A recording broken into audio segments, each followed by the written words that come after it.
Nicolas Bruchet, directeur associé à l'agence Décuple, en charge du conseil. Aujourd'hui en France, plus de 8 enseignes sur 10 ont un programme de fidélité. En fait, c'est un levier marketing très utilisé parce qu'il est naturel. Les consommateurs s'attendent à ce que leur fidélité aux enseignes soit reconnue et récompensée. Donc c'est devenu pratiquement un prérequis. Dans le retail, le programme de fidélité doit d'abord être omnicanal et donc rassembler aussi bien les points de vente physiques que l'e-commerce.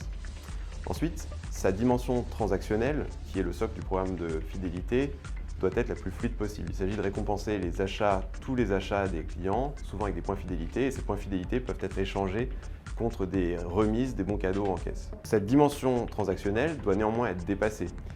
Il faut proposer aux clients fidèles des expériences, des services statutaires, des conseils personnalisés, des invitations à des avant-premières, une garantie complémentaire, un service de réparation offert, etc. Et il s'agit aussi de considérer la fidélité de façon globale.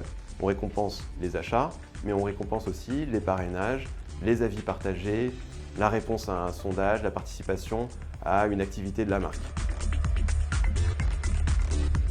Le programme de fidélité n'est pas le seul levier de fidélisation.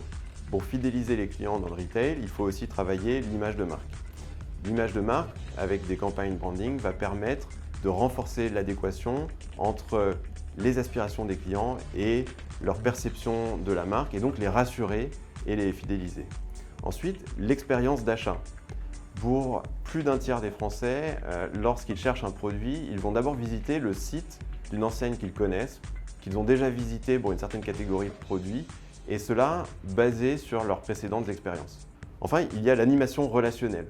Pour fidéliser, il faut maintenir le lien avec les clients toute l'année, et pour ça, il faut distiller des contenus d'inspiration, des conseils personnalisés, des offres en lien avec l'actualité de la marque. Enfin, j'ajouterai un quatrième point, les engagements de la marque. 60% des Français se disent plus fidèles aux entreprises et aux enseignes lorsqu'ils ont l'impression qu'elles défendent des causes durables.